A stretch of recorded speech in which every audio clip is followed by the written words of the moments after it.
generous introduction. People have said to me recently, they said, you know, Bernie, you are running for president of the United States of America, but you must not be a very smart politician. You know, you're running in the Democratic primary process. Why in God's name would you come to Texas?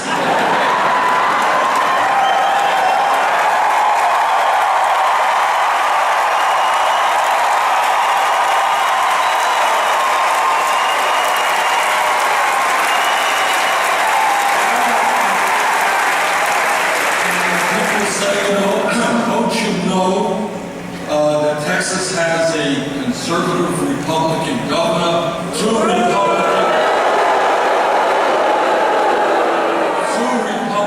senators, the vast majority of the congressional delegation for Texas is conservative Republican. The legislature is overwhelmingly Republican. Don't you know, Bernie, this is a conservative Republican state. And my answer to those questions is, yes, I do know that this is a conservative Republican state, and that is exactly why I am here.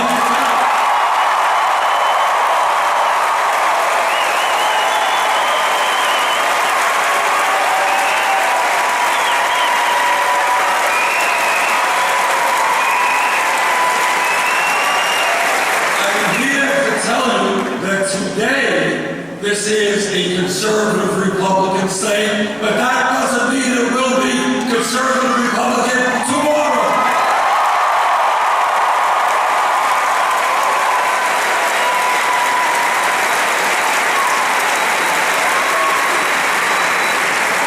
And with the energy I see in this room, it may be sooner than tomorrow.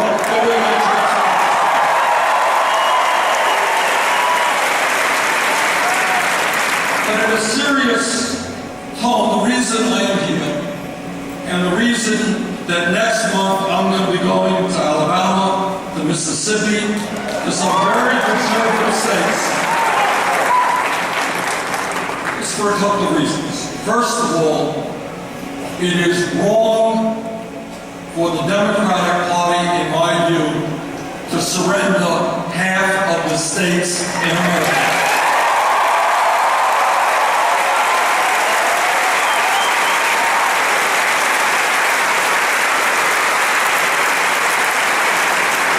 The National Democratic Party must establish a 50-state strategy, including the state of Texas, and start putting the Republicans on the defensive.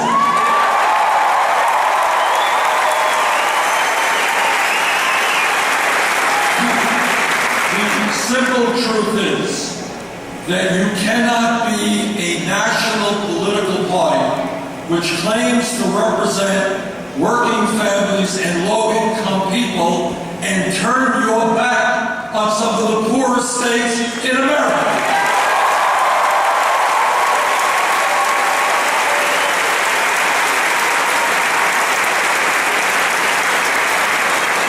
I'm here to tell you that when 26% of the children in Texas live in poverty, we are not going to abandon those kids.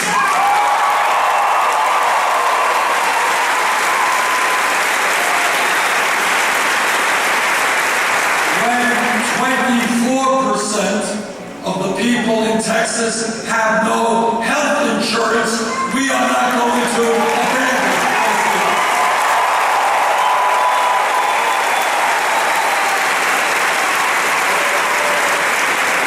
When 168,000 people in Texas are incarcerated, we are not going to abandon those kids.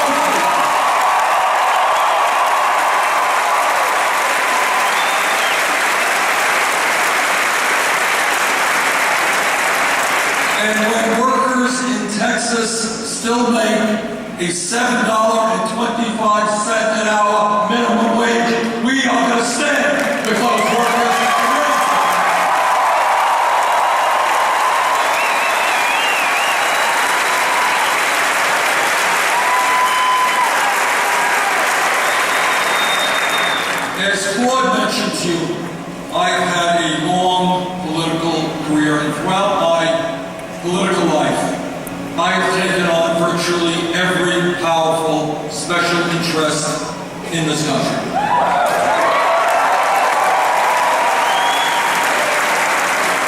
And many of them hate my guts, and I welcome their hatred.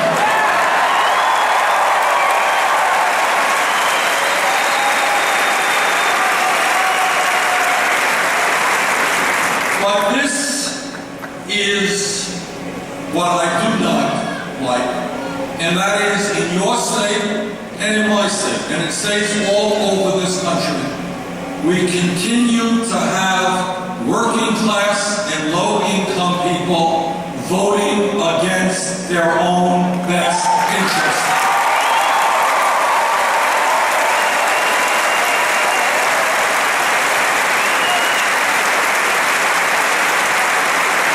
Now, I need your help to do something which is not easy. It's always easier to talk to our friends and people who look at the world the way we do. That's kind of natural. But I'm asking you to go outside of your zone of comfort. I'm asking you to talk to your Republican friends and family members and co-workers. And I want you to ask them this. Many of those Republicans are working class, low-income people. And I want you to tell them about the Republican budget that passed the United States Congress a few months ago, and you ask them whether they think that makes sense. Ask them whether they think it makes sense that we make massive cuts in Medicare and Medicaid. Ask them if they think it makes sense that we cut $90 billion from Pell Grants over a 10-year period.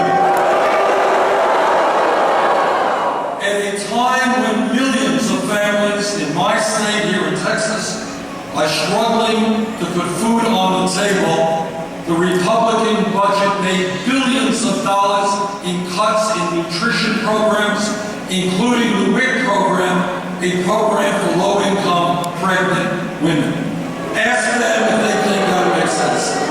And then ask them whether it makes sense to support a Republican Party which is determined to send their jobs to low-wage countries around the world.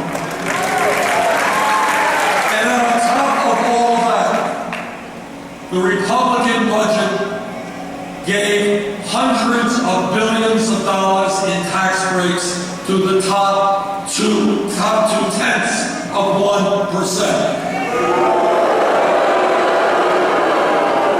So our job is to reach out to our Republican brothers and sisters, working class people and middle class people, and get their heads right so they don't keep voting for people who are working day and night against their interests and their kids' interests.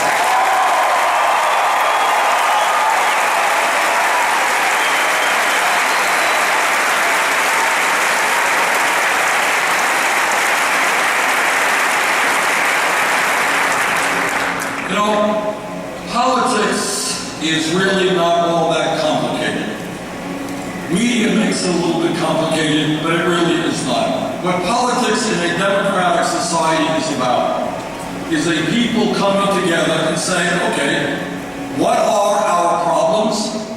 How do we resolve them? Politics is not a baseball game about how much money this or that candidate raises. It is not a soap opera about somebody's personal life. It is not a flip coming off of this podium. I will have full knowledge that will be on the front page of the paper. What politics is about is determining how we go forward to improve the lives of our people.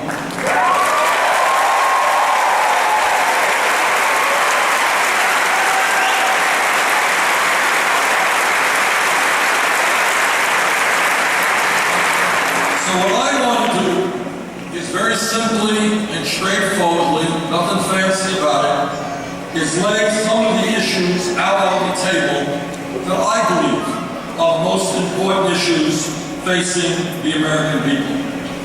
And let me start with the issue of income and wealth inequality.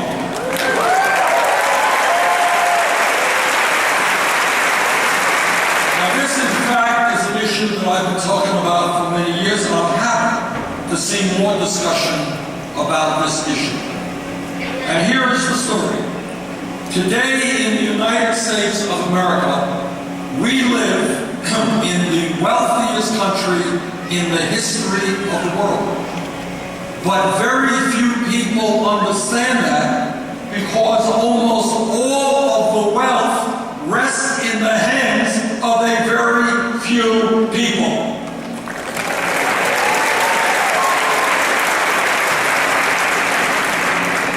America today has more wealth and income inequality than any other major country on earth. You know, you think the United Kingdom, with their queens and their dukes and their lords, that they have more income and wealth inequality? Wrong. We do.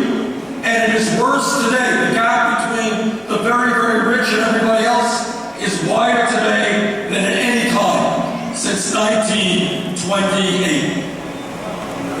The issue of income and wealth inequality, when you think about it, is the great moral issue of our time. It is the great economic and political issue of our time. Now here's why it is the great moral issue of our time. We have got to ask ourselves as Americans whether we are satisfied in living in a country in which there has been in recent years a proliferation of millionaires and billionaires at the same time as we have the highest rate of childhood poverty of any major country on earth. Is that the America we want? In America today, the top 1/10 of 1% owns almost as much wealth as the bottom 90%. Is that the America that we want to see? Today in America, we have one family that owns Walmarts. That one family owns more wealth than the bottom 40% of the American people. One family. In the last 2 years, the wealthiest 14 people in this country, wealthiest 14 people, saw an increase in their wealth of $157 billion, more wealth than is owned by the bottom 130 million Americans. In my view, that is not what this country should be looking about, and together, you and I are going to change that.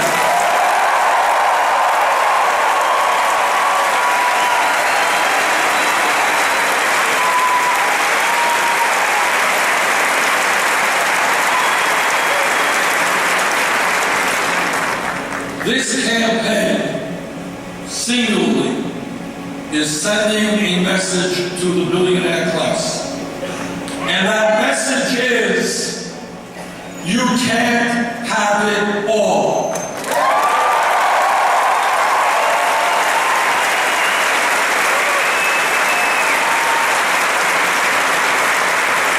You cannot get huge tax breaks, and we have some major corporations in this country who make billions and do not pay a nickel in federal taxes.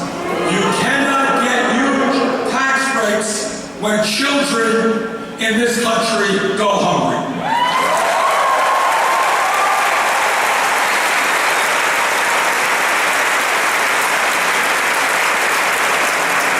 You cannot continue to send our jobs to China when millions of people in this country desperately need work.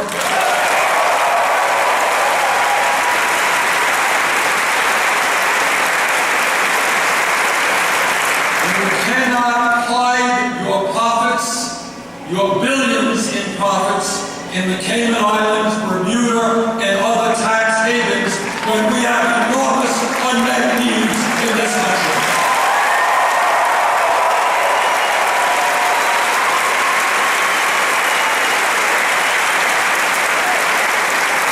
And what we are telling the billionaire class as loudly and as clearly as we can, their greed has got to end. Their greed is destroying this country, and we are going to end their greed for them.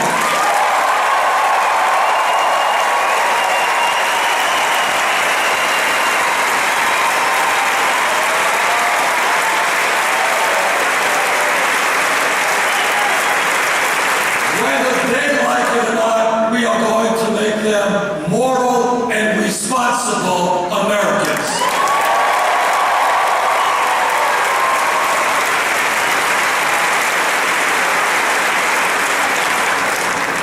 But the issue that we face economically is not just the grotesque level of income and wealth inequality. Every month, a report comes out from the federal government talking about unemployment. And what the report talks about is official unemployment, which is now about 5.3%. There is another report that comes out from the federal government which adds those people who have given up looking for work and those millions of people who are working part-time when they want to work full-time.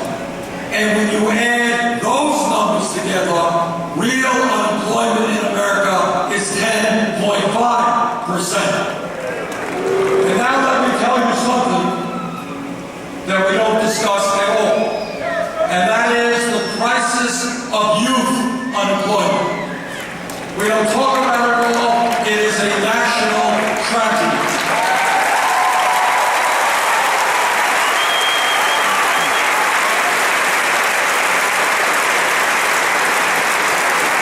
Today, in America, if you are a kid who graduated high school and you are between 17 years of age and 20 years of age, if you are a white kid, your unemployment rate is 33%. If you are an Hispanic kid, your unemployment rate is 36%. If you are an African American kid, your unemployment rate is 51%. In other words, we are turning our backs on an entire generation of young people. And if anybody thinks that that reality of outrageously high unemployment is unrelated to the fact that we have more people in jail than any other country on earth, you would be mistaken.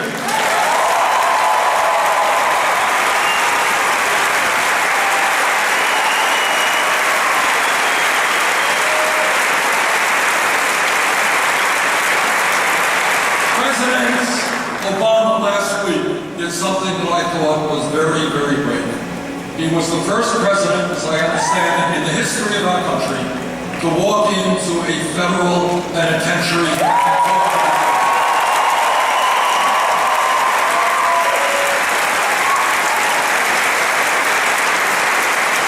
And the reasons he did that were, first of all, to point out how many of our people are in jail. To ask the question why in this country we have more people in jail than an authoritarian communist country like China.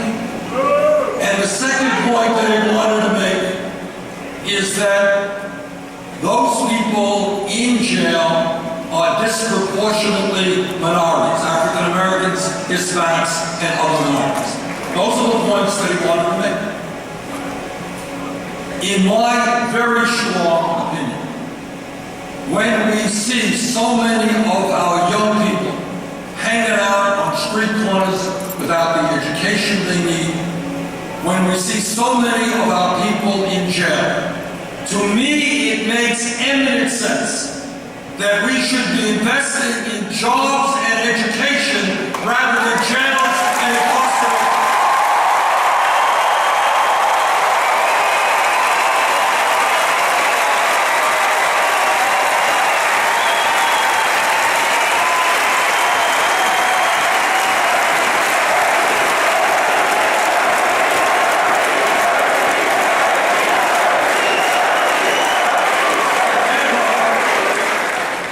Together, what we must create is a situation where we have not the most people in jail of any country, but the best educated population of any country.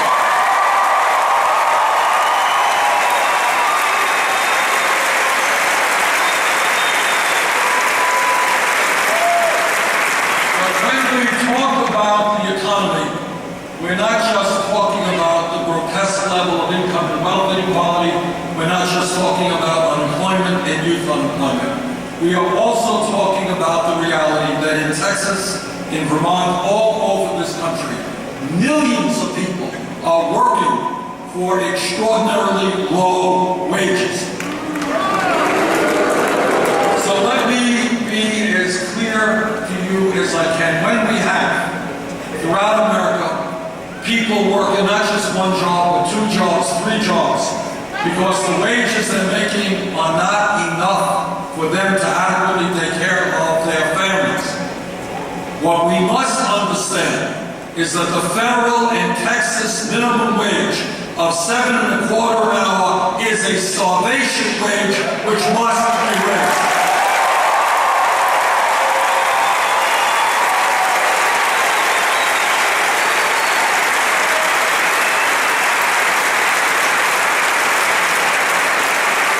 In my view, the minimum wage over a few-year period should be raised to $15 an hour.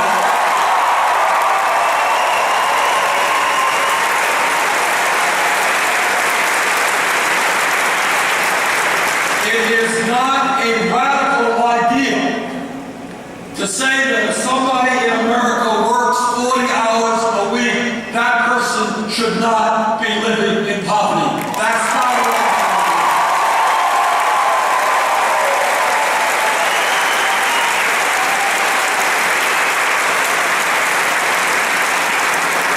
And for the men who are here today, guys, we need your help, because it is wrong, indefensible, that women make 78 cents on the dollar.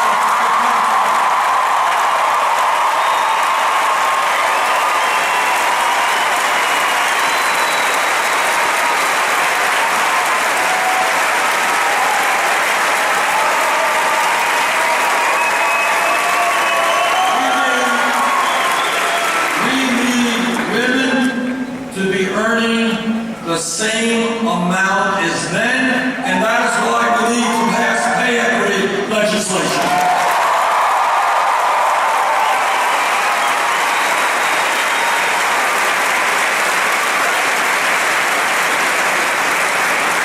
I know that here in Texas, there are many Republicans who talk about family values. And this is what they mean by family values.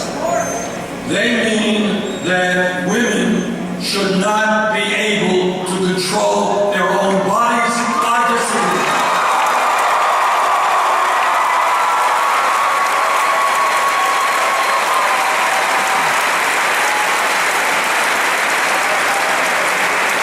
They mean, if you can believe this, it's hard to believe, but it's true, that women should not be able to buy the contraceptives they need. I disagree.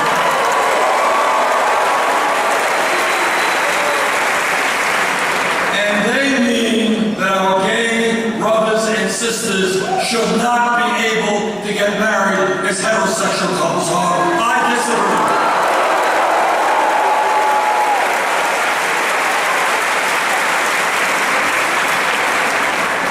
But let me tell you what I think are real family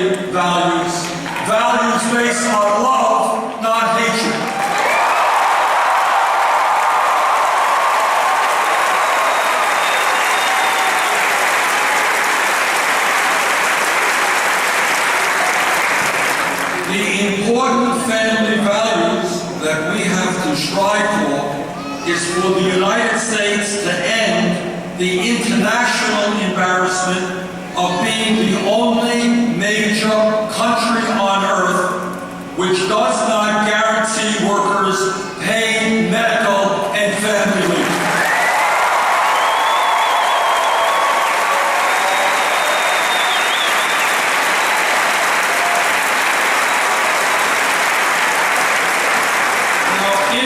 Texas today, in Vermont today, and all over this country, women are giving birth to babies. And for that woman, this is an extraordinarily important moment. And for the baby, it's pretty important too. But here's the story. If that woman comes from a family which has decent income, she can spend weeks and months getting to know and to love and be comfortable with her baby, and the dad can do that as well.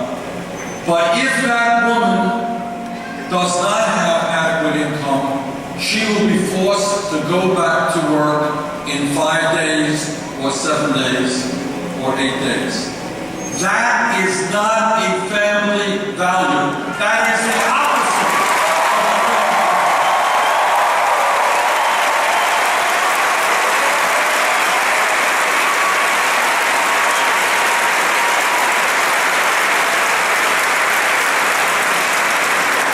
And that is why I will fight for 12 weeks of paid family leave.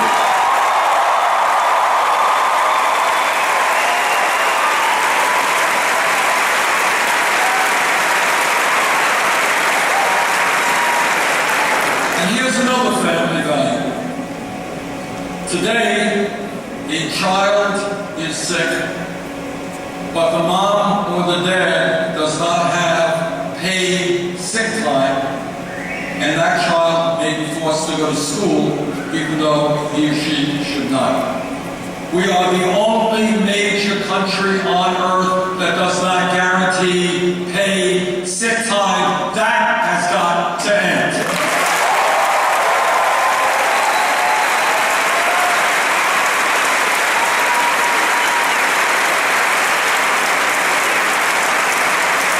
Some of you may have heard a few weeks ago that Jeb Bush believes that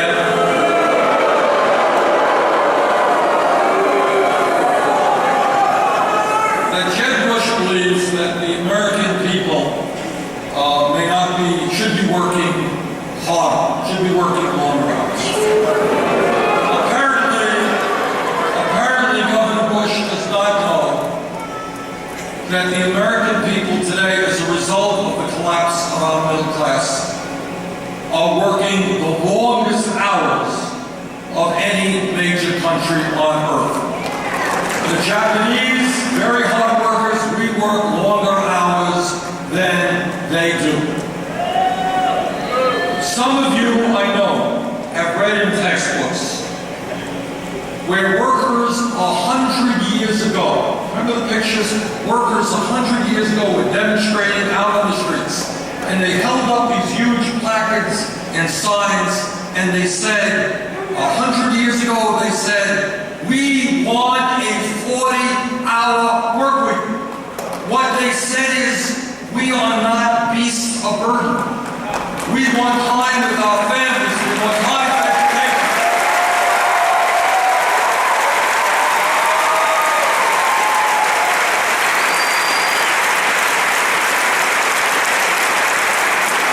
That is what they said 100 years ago. And today, with all of the new technology, with all of the increase in worker productivity, 85% of working men and 66% of working women are working more than 40 hours a week. I get around the country, and I get around my own state of Vermont, and I look in people's eyes. People are tired. People are exhausted. People are working 2 jobs. They're working 3 jobs. And yet we are the only major country that doesn't guarantee workers paid vacation time, and that has got to end.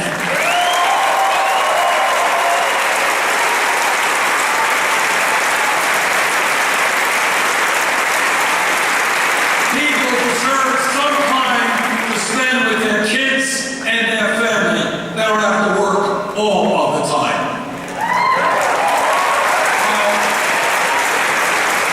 When pollsters go out and they ask the American people, and they say, what is uppermost on your mind? The answer almost always comes down to jobs. That's what people say. What's on your mind? Jobs. Why is that? Well, because if you are 55 or 60, you're worried that you could be fired tomorrow and have somebody replace you at half your age and half the wages. If you are a young person, graduating high school or college, you know how hard it is to find a job. If you're a worker going into a factory, you worry that your boss may tell you tomorrow, well, I'm sorry, we're going to shut down and we're moving to China. The truth is that we need in this country a massive federal jobs program to create millions.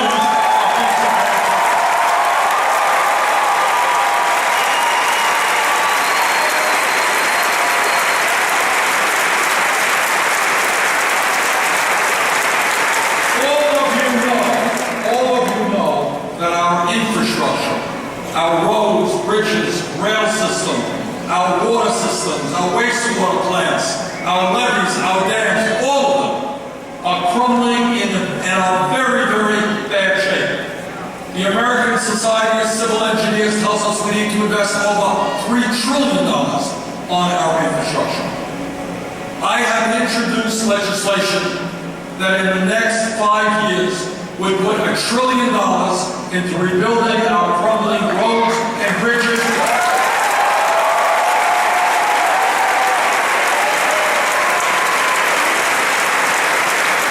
And that legislation would create 13 million decent paying jobs.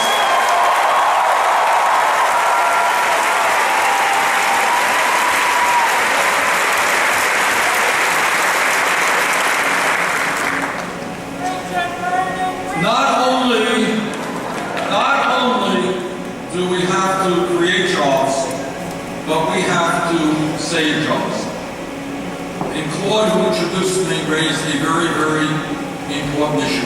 For the young people in this room, let me tell you something that will shock you and surprise you. There was once a time in America where you could walk into a store and actually purchase products made in the United States of America. I know you don't believe me, but that's true. But what happened over a period of years is that the large multinational corporations and Wall Street came together and they said, look, why do we want to pay a worker in Texas or Vermont $20, $25 an hour? Why do we want to provide health care to that worker? Why do we have to deal with unions? Why do we have to obey environmental regulations? Hey, let's shut down here, even if we're profitable, and we'll move to some low-wage country. We'll pay people 50 cents an hour, and we'll bring the products back into America. And that is basically what our trade policy has been for 40 years. And that is why I have voted against NAFTA, against CAFTA, and against criminal law.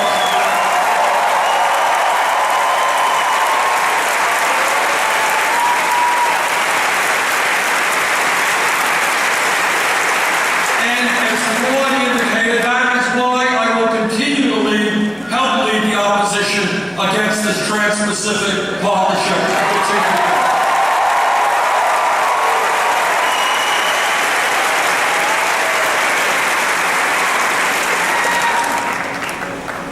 When we use words like greed, recklessness, illegal behavior, these are just a few of the words we use to describe Wall Street. Wall Street today, the 6 major financial institutions on Wall Street have assets today of about $10 trillion. That is equivalent to 60% of the gross domestic product of the United States of America. As all of you remember, in 2007, 2008, the greed of Wall Street, the illegal behavior of Wall Street, drove this country into the worst economic downturn since the Great Depression of the 1930s. Millions of people lost their jobs, lost their homes, lost their life savings. Today, many of these very same Wall Street institutions are bigger now than they were when we bailed them out because they were too big to fail. In my very strong opinion, we have got to bring back legislation called Glass-Steagall.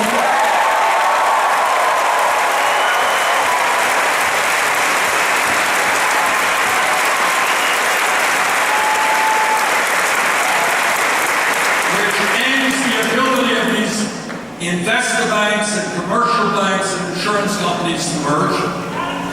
And the other thing that we have got to do even more significantly is we have got to break up these large financial institutions.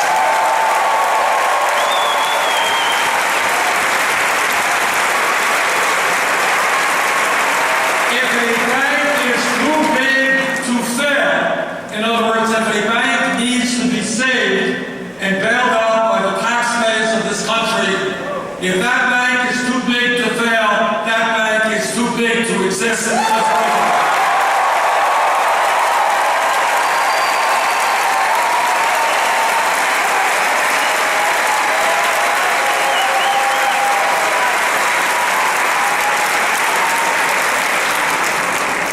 I want to touch on another issue which impacts every other issue. It is an issue of enormous consequence. And that is, as a result of the disastrous Supreme Court decision in the Citizens United case. That's right. As a result of that 5-4 decision, what the Supreme Court essentially said to the wealthiest people in this country, but they said is, hey guys, you own much of the economy. Now we are going to give you the opportunity to purchase the United States government. That's what they said. And that is exactly what is happening right now. What we are seeing is a situation where, among others, the Koch brothers, the second wealthiest family in the world. And this is a family, by the way. Media doesn't talk about it very much, but this is a family who are determined not to cut Social Security, but to end Social Security, to end Medicare, to end Medicaid, to end the Environmental Protection Agency.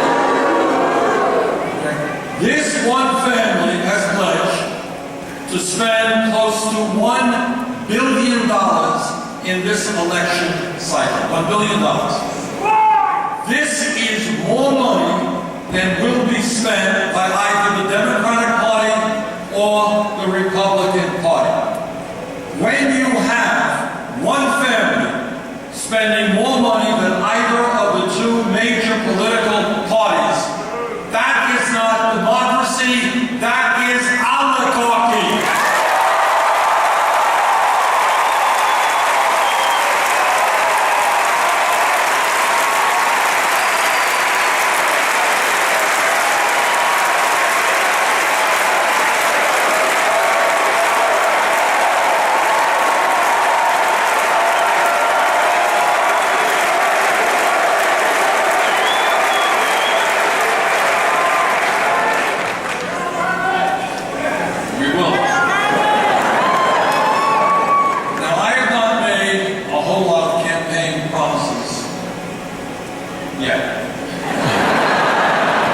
But here's one I have made, and I repeat to you, that any nominee that I make to the United States Supreme Court will in fact have to pass a litmus test. And that litmus test is that that man or woman will say loudly and clearly that they will vote to overturn citizens' rights.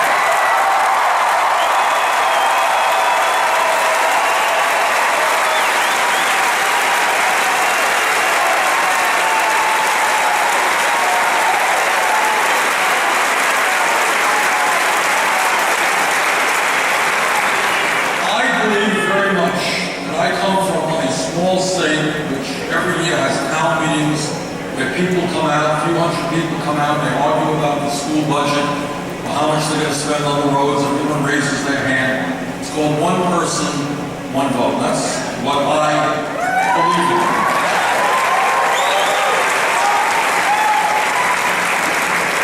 But I also believe, from the bottom of my heart, that we have got to reinvent democracy in this country. It is not acceptable to me, and I hope to you, that in the last election, 63% of the American people did not vote. 80% of young people did not vote. So what we have got to do, in my view, is not just overturn this disastrous Citizens United decision. We have got to move toward public funding of elections.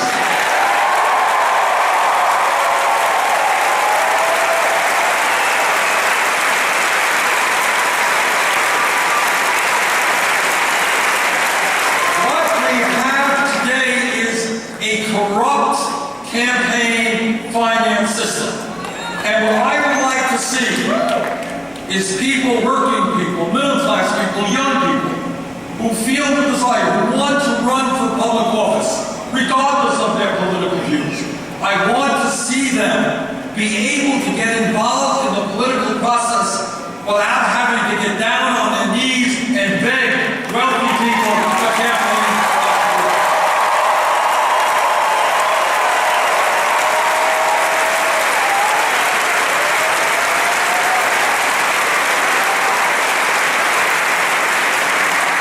The situation is so bad today that if you read some of these campaign finance reports coming out for the candidates, most candidates are in a situation where the super PACs controlled by the millionaires are raising more money and having more influence over the campaigns than the candidate himself or herself.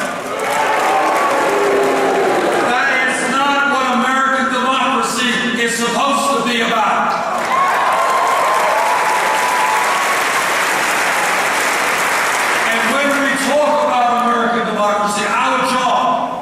Is to make sure that as many people vote and participate in the political process, which is why we're going to fight this voter suppression, which goes on all over the country.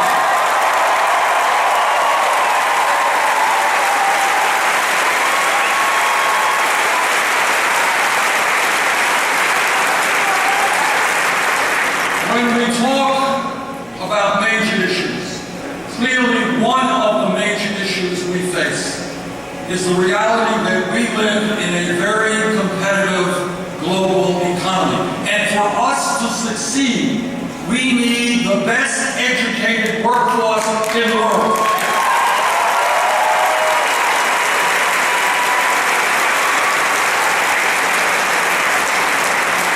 And here is the absurd situation in which we are now living.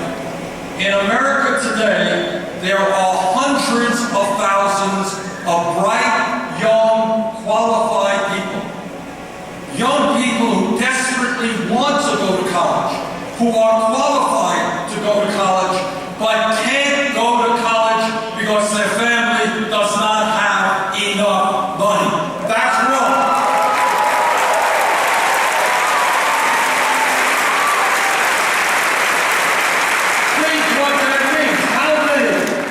Scientists and engineers and doctors and nurses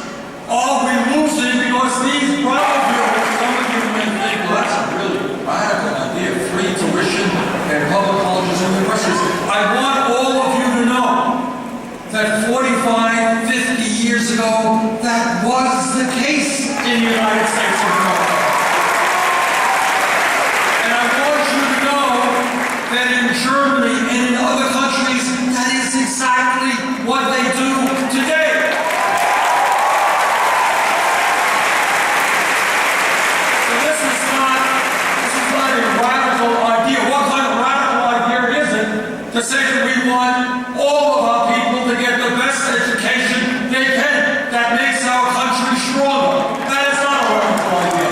It's a common sense idea.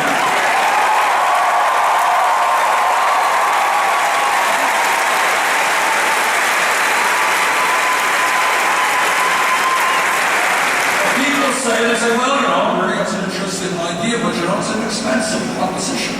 And they're right. It is an expensive proposition. It's about $70 billion a year.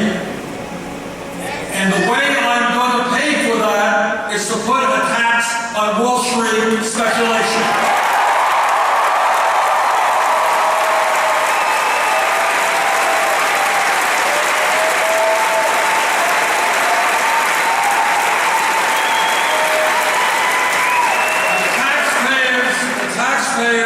Of this country bailed out Wall Street when they needed help. Now it is their time to help them.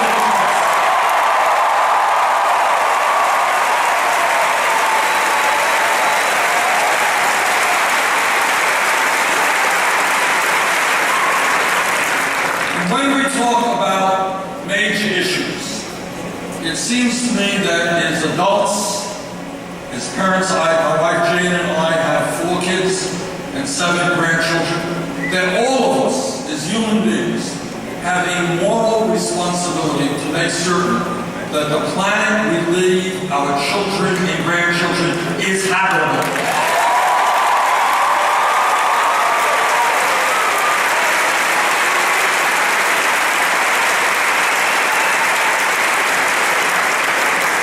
The scientific community has spoken in a virtually unanimous voice.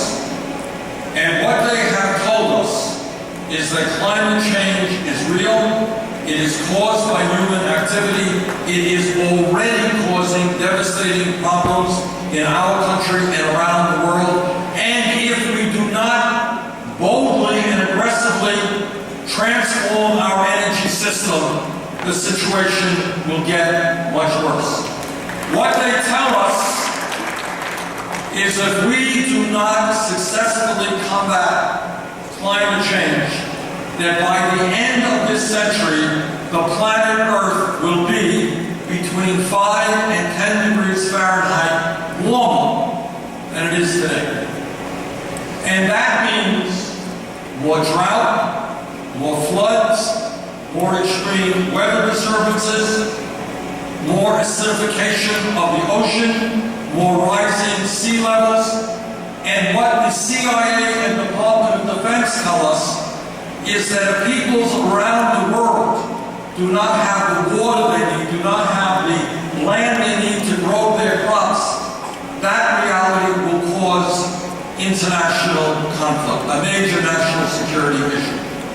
In my view, we must lead the world and work with other countries in transforming this planet's energy system away from fossil fuel to energy efficiency.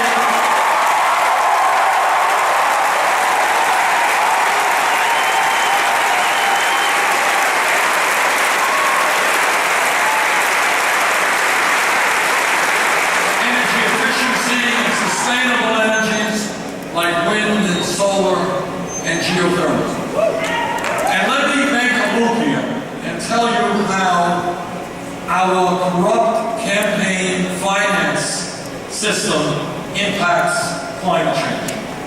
As many of you know, almost all, not all, but almost all Republicans in Congress either deny the reality of climate change or the fact that it is caused by human activity.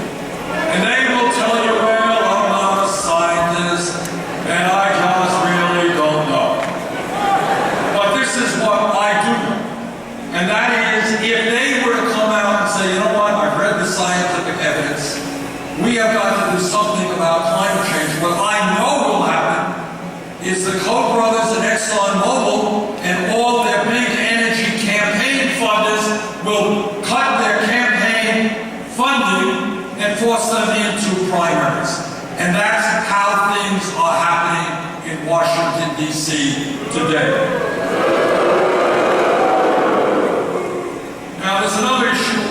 to touch upon. And that is that the United States of America today is the only major country on earth that does not guarantee health care as a right to all of their people.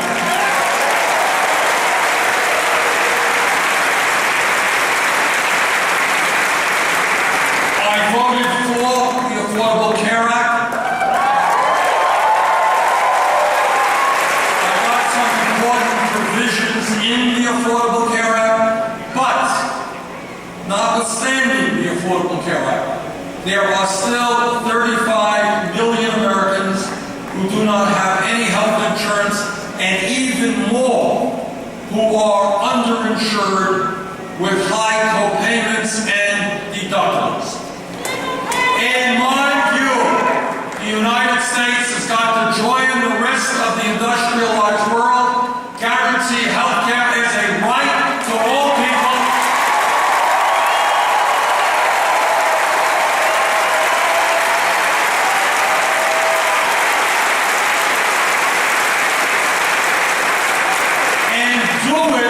Through a Medicare for all single-payer program.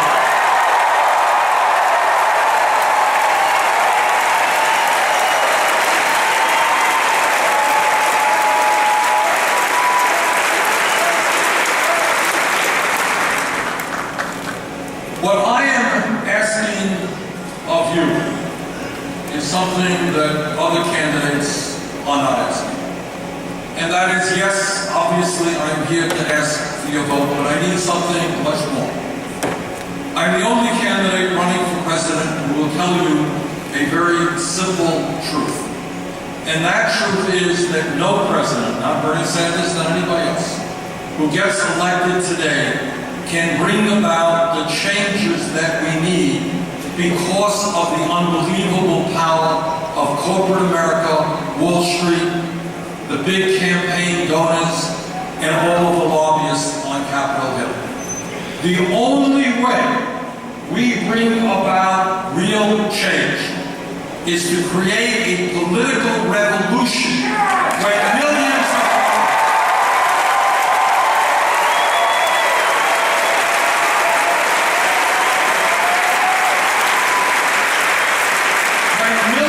of people stand together and say loudly and clearly that this country belongs to all of us. All of us. It belongs to that hungry kid in Texas. It belongs to that single mom in Vermont. It belongs to the postal worker in Connecticut. It belongs to all of us, and not just a handful of billionaires who now believe that this country simply belongs to them. So what I need from you is to get involved in the political process in a way that we have never seen before. Now, our campaign is doing really, really good. We have hundreds of thousands of people who have made campaign contributions. You know what the average contribution is? $35. $35.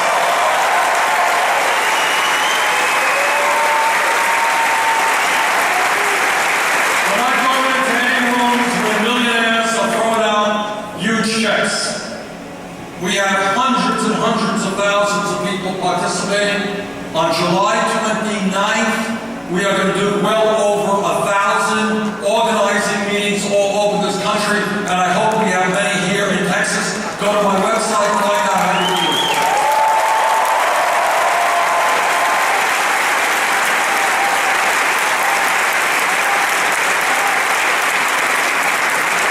We will win and transform America when we do exactly the opposite of what the Republicans do. What the Republicans historically do, and they do it successfully. This is what they do. They divide whites from blacks. They divide men from women. They divide native-born Americans from immigrants. They divide straight people from gay people. That's how they work. Our job is to bring people together.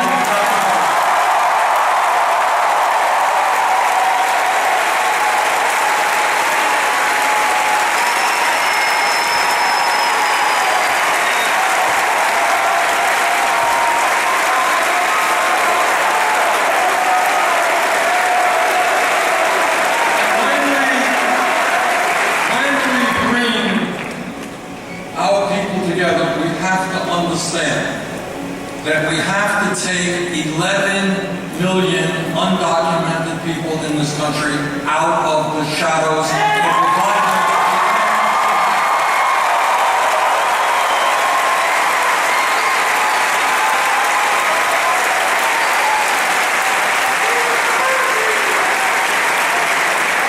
All of you know, many of you who have read history, I know you have, that one of the great stains, not only in the history of America, but throughout the world, this is not just an American problem, is racism.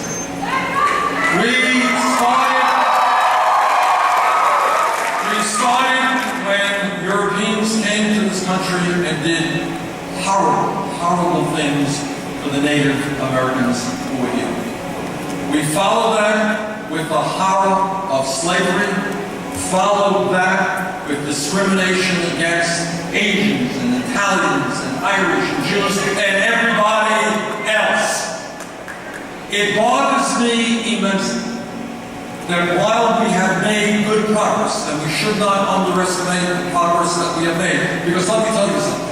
If we were here 20 years ago and somebody said, you know, I think in 2008 this country will have gone far enough in overcoming its racism to elect an African American as president, very few people would have believed it, but we did it. We should be proud.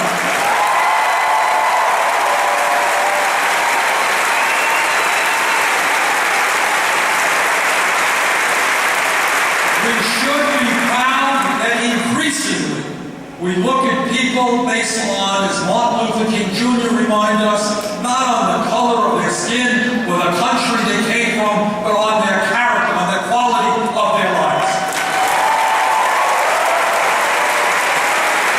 And I wish that in the year 2015 I could tell you that we have eliminated racism in this country, but you all know that is not true. You all know that you have heard remarks from a presidential candidate which are nothing less than racist and rhetoric.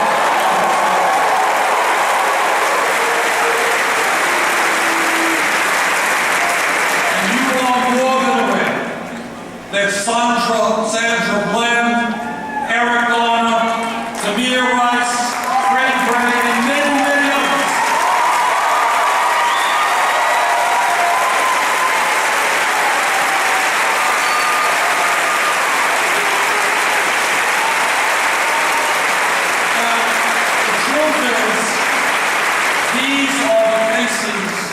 that you have heard about recently, but anyone here who thinks this has not been going on decade after decade would be very, very wrong. And our job right now is to make it clear that it is unacceptable that police officers or anybody else act against the law, beat up people, or kill people. If they do that, they have got to be held accountable.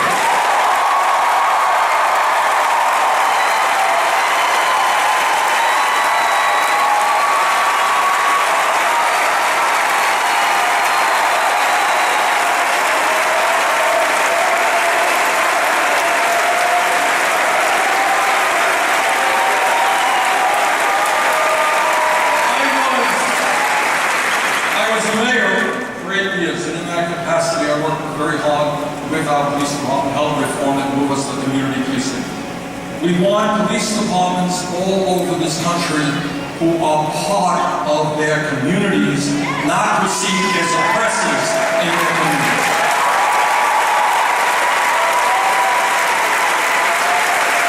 What I can tell you, having been a mayor, is that the vast majority of police officers work hard. It is a very, very difficult job. But like anybody else, if a police officer breaks the law, that officer must be held accountable.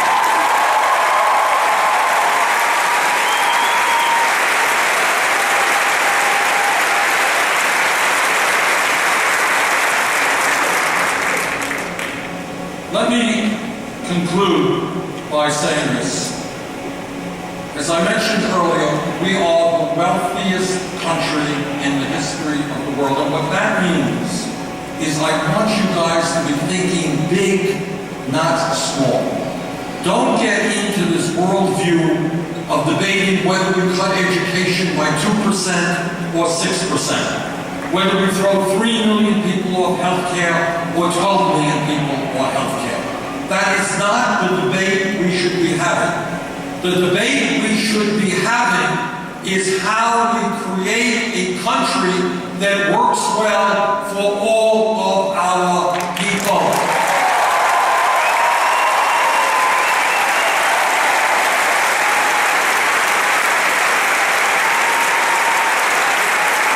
Don't let anybody tell you that we are such a poor country that we have got to cut benefits for our veterans, the men and women who put their lives on the line to the veterans.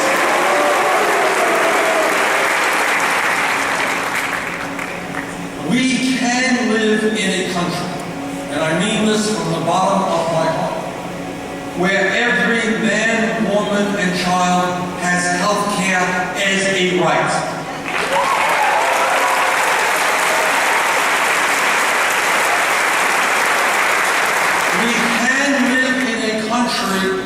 Where a mom and dad, when they go off to work, know that their little kid is in a pre-K program or a child care program which is of the highest quality.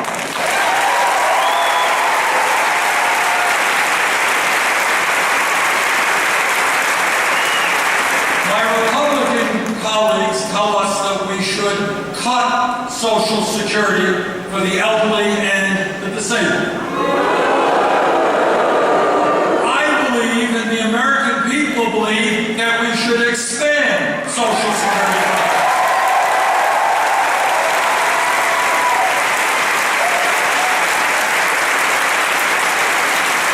My Republican colleagues think we should give tax breaks to billionaires and large corporations. I think they should start paying their fair share of taxes.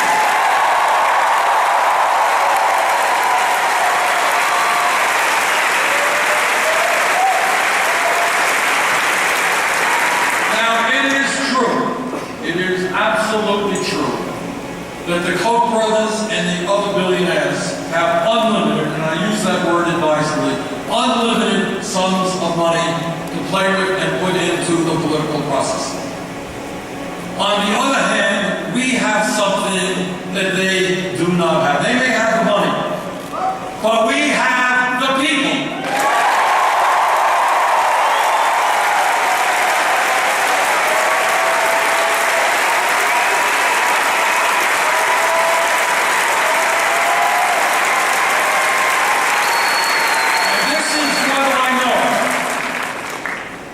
When we reach out to our neighbors and our friends and our co-workers, when we revitalize American democracy and get more people to be voting, when we stand together and not allow people to divide us by race or country or origin or sexual orientation or gender, when we stand together, there is nothing